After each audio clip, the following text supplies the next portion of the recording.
Hey guys, I got another banger for you. We'll just get right on into it. Something of you last night. I said, send me your red-blooded American men. Not that there's anything wrong with women. I want a line of red-blooded American men right here for this next speaker. And I want you right in front, arm in arm. Get in here, brother. Come on, brother.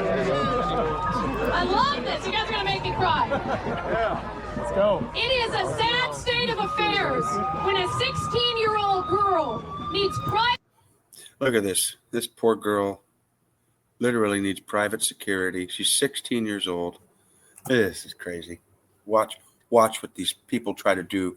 They do not want to hear this young woman speak. Security to come here and speak with you all today to feel safe. Let's go. It's not right. We won't stand for it. And we're going to make sure that she can come up here and she can talk about how this impacts her and she can feel safe. And all of you are going to help her do that, right? Yeah. I want to introduce you to one of the bravest young women I know. It's her homecoming day. Yeah. But before she gets slammed up, there is nothing she wanted to do more than come down here and tell her story. I'll give you a little bit of a precursor. She's been on our show. She sat out her final game of the year because a biological boy was playing on the other team. Yeah. That's bravery, ladies and gentlemen. So I want you to join me in welcoming Tumwater High School junior, 16-year-old Frances Stout. Yeah.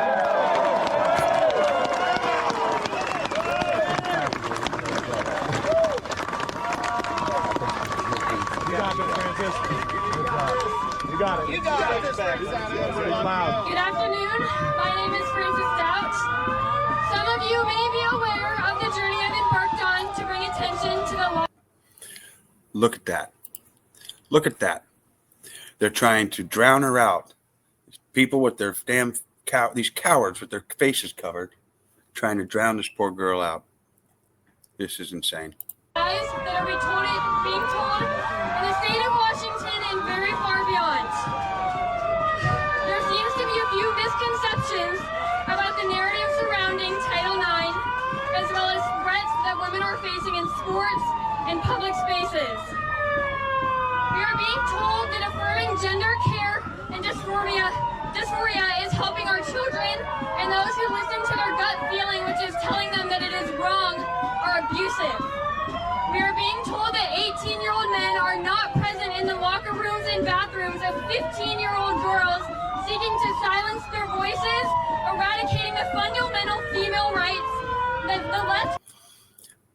I don't get it. I don't get it. Why do they want to stop this girl from talking about boys in her locker room? I mean, seriously, how does that make any sense? Why is that such a danger to them? Is it the fact that she's calling out evil for what it is, and pointing it out and showing everybody, and the demons are just so angry? Listen to how they're treating. I mean, you hear the sirens, and those aren't police. There's people with their freaking bullhorns holding a damn siren trying to drown her out. It's just crazy. Just keep going. Claims to care about protecting so passionately.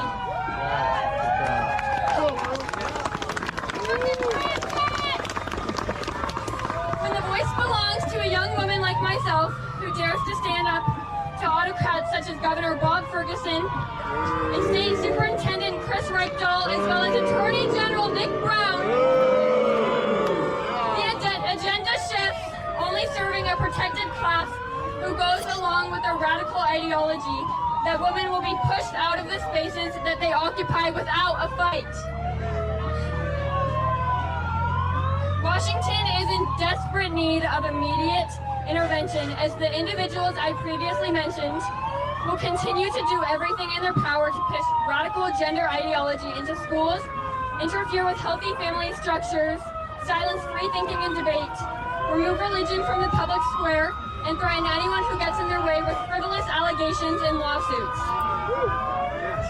I am no stranger to these threats, as I have been investigated by the WIAA in Tumwater School District, being called a bully, liar, bigots, and Chris Reichdahl encouraged his other people to do the same thing. Biological men should not be participating in women's sports, and biological men and boys should not be in my locker room or my bathroom. Amen.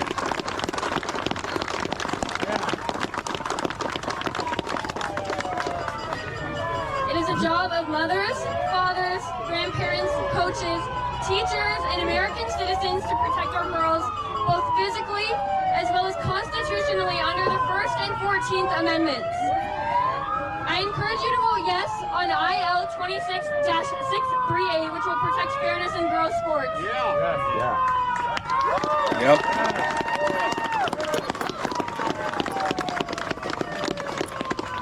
I would like to thank my friends at Let's Go Washington who are doing great work in trying to get this initiative passed, and I also want to thank Brandy Cruz for giving me multiple opportunities to share my story.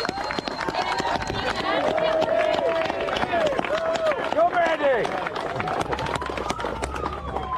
It is us who will be the turning point in this country. No riots, mockery, threats, or violence will penetrate our minds. Yes, girl! We are based in faith, righteousness, and truth.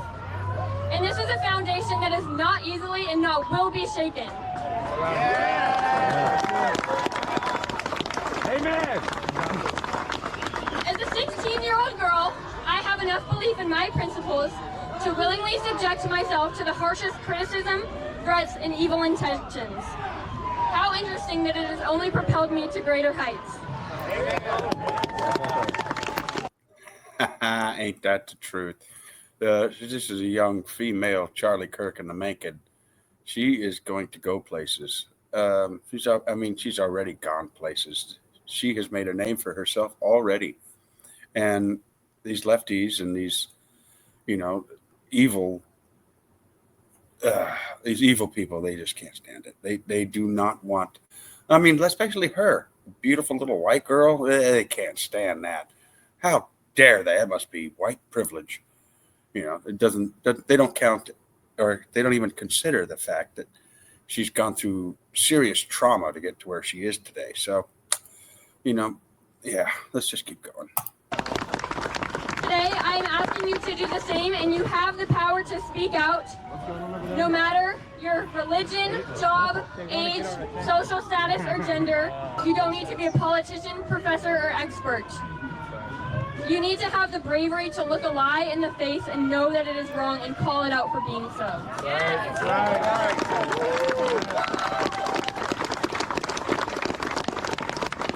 Biological men do have an advantage over women. It is a fact, and it will always be a fact. They are stealing trophies from the women who have dedicated their lives to earning them. Unless it's an arguing contest, in which case we will always lose.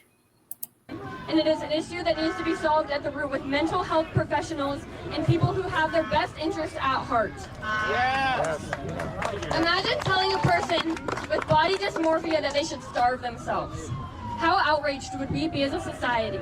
Why don't we meet permanent mutilation of otherwise healthy, functional bodies with the same horror? We must stop pretending that people like Bob Ferguson and Chris Reichdahl care for our children. They champion these causes and villainize those who try and get in their way. What have they done for me? What have they done for you? And what will they do to your children? Taking away parental rights is of the utmost importance to them. When they silence their voices as parents, we have lost. Washington Democrat Senate Majority Leader Jamie Peterson just said, and I quote, "Parents don't have a right to have notice. They don't have a right to have consent about their child's healthcare decisions." Boo. Parents don't have a right to know what's going on with their kids. None of your damn business, parents. Who the hell do you think you are? If they don't, who does? IL 26-001 makes sure that the decisions about your precious children's health and well-being lies in your hands and not the government's.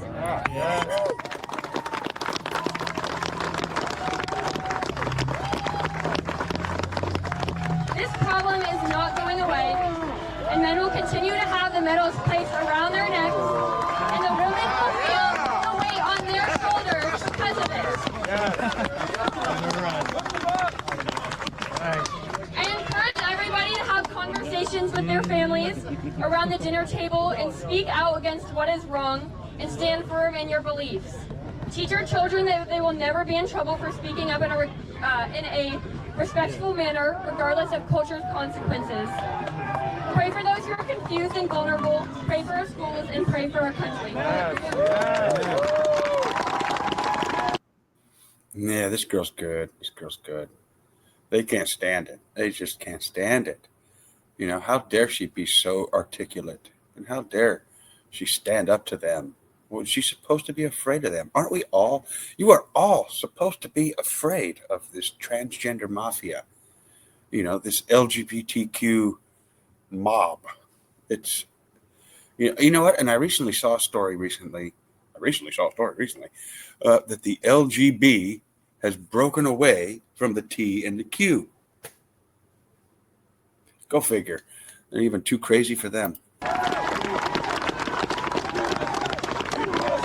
USA, USA, USA, USA, USA, USA, USA.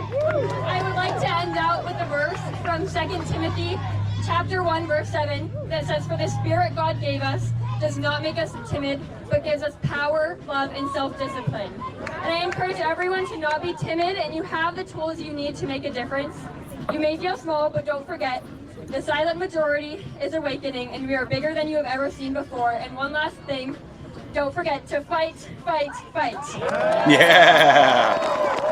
Yeah. All right. You go, girl. You nailed it.